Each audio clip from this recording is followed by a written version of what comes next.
Bismillahirrahmanirrahim. Assalamualaikum warahmatullahi wabarakatuh. Sekilas tentang episode kali ini berjudul Teori Perancangan Cerdas.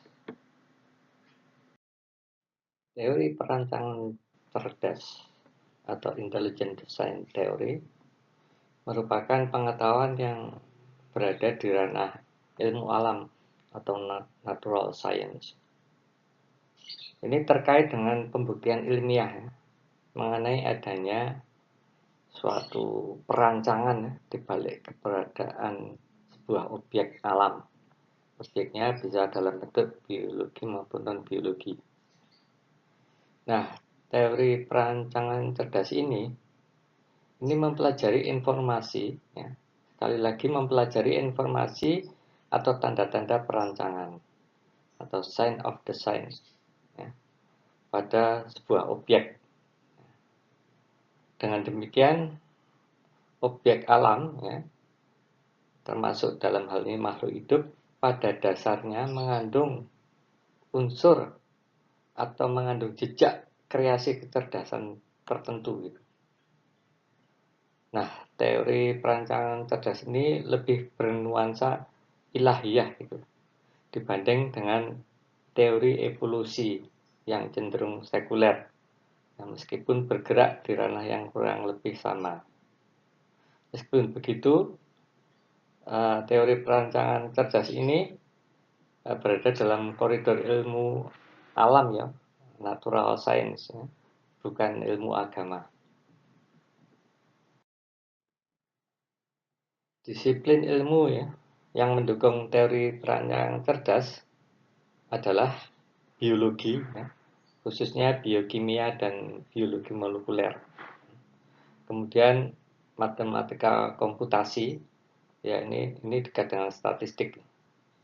Kemudian teori informasi, dan to some extent adalah filsafat. Nah, sebenarnya pengetahuan deteksi tanda-tanda perancangan secara umum telah diterapkan dalam bidang lain, ya, seperti arkeologi, ya, dalam kategorisasi artefak apakah sebagai hasil karya manusia atau produk alam gitu. Kemudian pada bidang transmisi sinyal kode untuk mendeteksi keberadaan makhluk luar angkasa, ya. Kemudian di bidang forensik, ini seseorang yang mengalami luka itu bisa dikenali apakah luka atau cacat yang menimpa orang tersebut adalah hasil perbuatan manusia atau bukan. Pendekatan kuantitatif yang dilakukan pada teori perancangan cerdas adalah melalui informasi kerumitan spesifik atau specified complexity information. Di dalamnya terdapat teorema kerumitan spesifik, ya, specified complexity. Kerumitan itu merujuk pada keadaan objek yang sangat kompleks, ya, highly kompleks, sekaligus amat jarang terjadi, highly improbable. Nah, sedangkan spesifik menandakan adanya pola atau pattern tertentu yang khas dan informatif gitu dari objek tersebut. Nah, salah satu piranti untuk menyeleksi teori perancangan cerdas adalah disebut dengan explanatory filter. Ya. Objek alam yang lolos explanatory filter itu terindikasi mengandung tanda-tanda perancangan atau sign of design.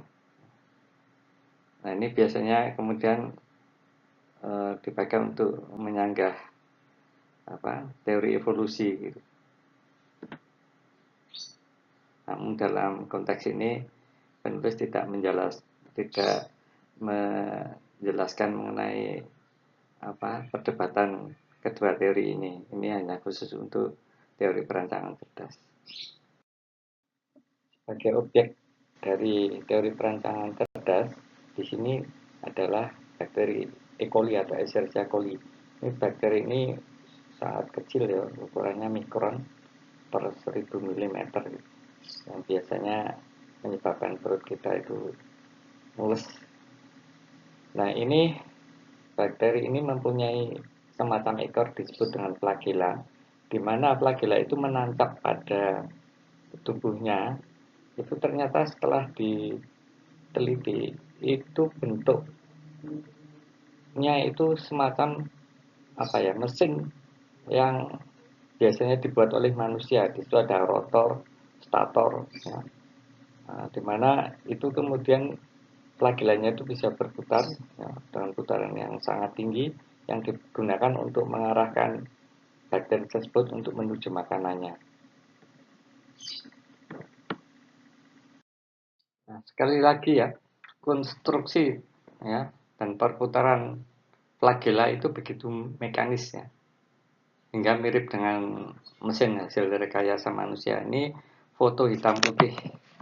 Ini menunjukkan foto aslinya gitu, artinya dengan perbesaran yang secara sangat maksimum, kemudian difoto itu bentuknya seperti itu.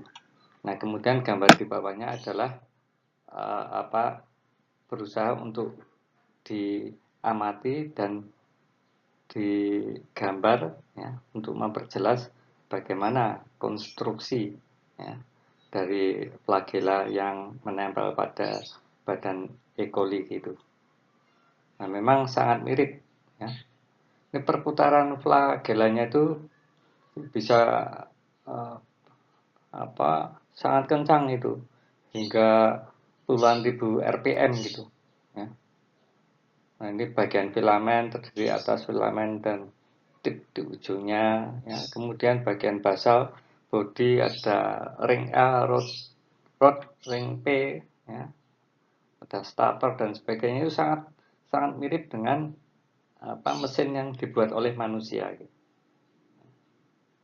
Nah, ini masing-masing komponen ini mengandung protein yang berbeda-beda ya, terkait dengan fungsinya masing-masing. Nah, ini yang nanti kemudian akan coba dianalisis atau dikembangkan dengan metode statistik gitu, matematika komputasi gitu. Nah, sebagaimana disebutkan sebelumnya bahwa piranti untuk mengukur suatu objek itu dikategorikan sebagai perancangan cerdas adalah explanatory filter. Ya. Dari bagan terlihat ada objek yang sangat sering atau sudah menjadi biasa. Kemudian meningkat lagi, itu filter pertama. Kedua adalah objek yang ya lumayan banyak dijumpai gitu. Ya. Dikategorikan sebagai kebetulan. Nah, bila lolos dari filter kedua ini, ya, ini maka yang terakhir adalah objek tersebut diuji melalui filter ketiga, ya ini melalui kerumitan spesifik, gitu, ya, atau specified complexity. Nah, objek yang sukses melewati filter ketiga ini diartikan sebagai objek hasil perancangan cerdas, ya, yang mempunyai pola atau pattern yang sangat rumit. Bakteria Escherichia coli ya sebagai objek yang diduga ya, dikategorikan sebagai perancangan cerdas. Ini selanjutnya setelah lolos dari filter ketiga ya, itu kemudian coba dikuatkan atau dilegitimasi, yaitu dengan pendekatan matematis gitu. Dalam hal ini adalah statistik dan teori komputasi gitu.